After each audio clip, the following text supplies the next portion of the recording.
Hello, I'm Rory O'Connor and you're here with Smooth Radio. Joining us today is Björn Ulvaeus. How are you, Björn? Fine, very well, being here. Thank you for inviting me to Nico's Taverna.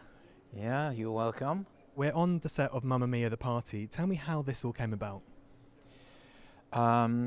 Originally, I think the idea came from when the stage musical, at the end, when people stand up and sing and dance, it's almost like a party mood, or it is a party mood actually. So if there was a party next door, they'd go to it. I knew that. And then someone came to me with an idea of doing an Abba party. And I thought, why not a Mamma Mia party instead? And how is it to finally see your work in motion in London? It's great because we did it in Sweden, and it's been running there for almost 4 years. It's been a huge success. But the idea from the word go was to take it to London as soon as possible. But we've been searching for a place like this for a long time, and because it's quite big, and as you can see, we've rebuilt the whole thing. I've lived in London my whole life, and this particular bit in the O2 has never been used, so it's fantastic to see it transformed. Yes. I was here myself on Monday night, and I thought it was a fantastic night. Thank you. How was it for you to actually see your work put out there to the public? Oh, it's every night when I watch people, being happy and singing along to every song and having a good time, it's so rewarding. It's an incredible feeling, and I really never get tired of it. I get tired of some of the music sometimes, but watching people, I never get tired of. And how is it to see other performers singing your songs?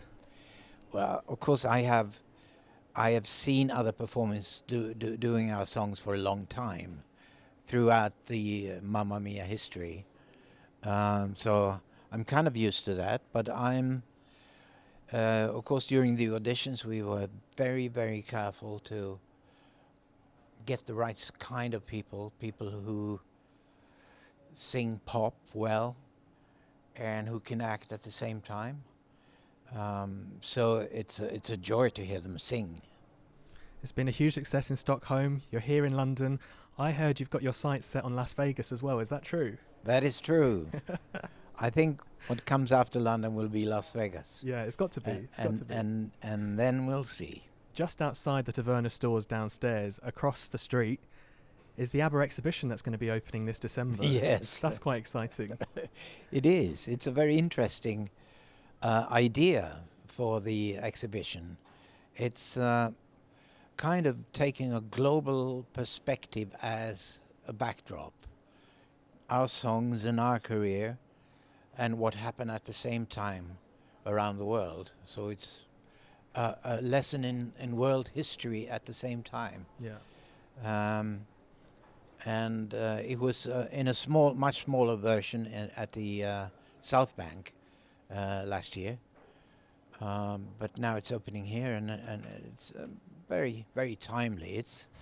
I think it's interesting for people who go to Mamma Mia! The Party also to know the history of the group. Absolutely. And did you have much involvement in that, or did they just come along and say, Björn, we want all your outfits, we want all the lyrics? No, they've had a collaboration with the museum in Stockholm.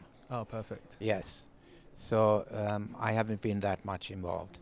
So the O2 is basically the place to be if you're an Abba fan. So it seems, yes. Now, I have to ask, last year you all got back in the studio and you put out an announcement that we weren't expecting. No. What's been the reaction to that? Well, it was a global reaction, which was fantastic, which we never expected. But we just put it out because we thought the news would get out and there would be rumors about reunion and stuff. So we put out that just to make people aware of that there were these two new songs in the can, and we thought we'd be able to release them much sooner, but because of technical difficulties in creating the digital copies of ourselves that are going to sing these songs, it won't be until next year. Absolutely. So there's still a hold on it for this year, for 2019. Yeah. Well, that's still really exciting. And could it be any more than 2 songs, or are you limiting it to, I'm to saying, 2? who knows? Who knows? There could be an ABBA album on the cards. You never know. I mean, in part of the statement you said, it was like time had stood still and that we had only been away on a short holiday. Yeah. How was it to reunite, and who came up with the idea to come back together in the studio? Well, we were approached by Simon Fuller, the man behind Spice Girls, for instance. And he had an idea about creating digital copies of ABBA, because he had seen, he lives in LA, and he had seen something happening there which was really interesting. He approached us, and we thought, yeah, that's crazy enough. That's interesting, and it's a new frontier, something no one has ever done before. Absolutely. So we said, absolutely, yes. Let's see what happens. Let's try and make a project out of it. And then Benny and I thought, these avatars, for want of a better word, shouldn't I have something new to sing as well? Well, yes. So we wrote a couple of new songs.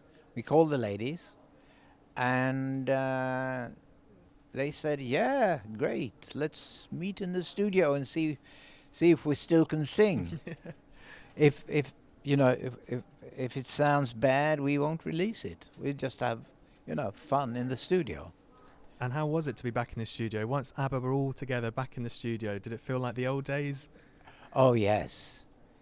Yes, it was. As you said, it just took virtually, seconds. He was standing in front of one of those desks, sound desks, in the control room. And we were the 4 of us, and we were kind of looking at each other. It was so, the situation was so familiar, We'd been doing that for so many times during the 70s. So everything came rushing back, and it was like, we had met yesterday. Incredible feeling. Although we knew it was, 36 years ago or something. So enormous amount of time. Yeah. And yet we felt that. And I think it's because of the bonds that we have between us and the friendships. And did you always know that it was going to happen one day? Did you always know ABBA were going to get back? No, we didn't know. No. We didn't know. Because somehow it never happened. I mean, when we split up in 1982, we did that with a thought of maybe coming together a couple of years later and do something together again. But somehow that never happened until now. So you've created 2 brand new songs. Mm. What sort of sound is it? Is it the ABBA sound we're used to, or is it completely something we've never heard of No, before? it's definitely ABBA sound. That hadn't gone. The minute the 2 ladies started singing together in the studio, there it was. Same sound. They're slightly lower now because everyone, in range, but the sound is the same. And it's going to sound like ABBA, definitely. One of the songs is more timeless, not of a certain style. The other one is perhaps a little nod to the 70s, but with modern sounding instruments. And would this be released separately to the Avatar tour, or was one No, come it first? would all be together? released together with a video of the avatars. Amazing. And I mean, it's not a hologram tour, so it's No, something completely it's not. different to that. Yeah. Something we haven't seen before. Yeah, it's completely new. I wanted to ask you about Eurovision, if you don't mind. Yeah. ABBA performed Ring Ring in 1973, and in 1974 you won with Waterloo. Can you give the UK some tips, because we're not doing too well? Well, I think Eurovision has always been a bigger thing in Sweden than in the UK. We try our best. I don't think you do. I don't think you attract the right songwriters. Because in Sweden, at that time, in '74, you have to realize that nobody outside Sweden listened to anything coming from Sweden. It was totally dead. We sent out tapes to various people around the world, and I swear to you, they threw it in the garbage bin directly without listening to it. That's how bad it was. Sweden was out of the question. And so for us, Benny and me, it was the only way to reach outside of Sweden was through Eurovision. Now it's different. Yeah. So Now Eurovision Max came along Martin and gave and everyone else, you know. Yeah. But we opened the doors, I think. But we took it really seriously. And I wonder, well, of course, some songwriters in the UK have taken it seriously as well, I suppose.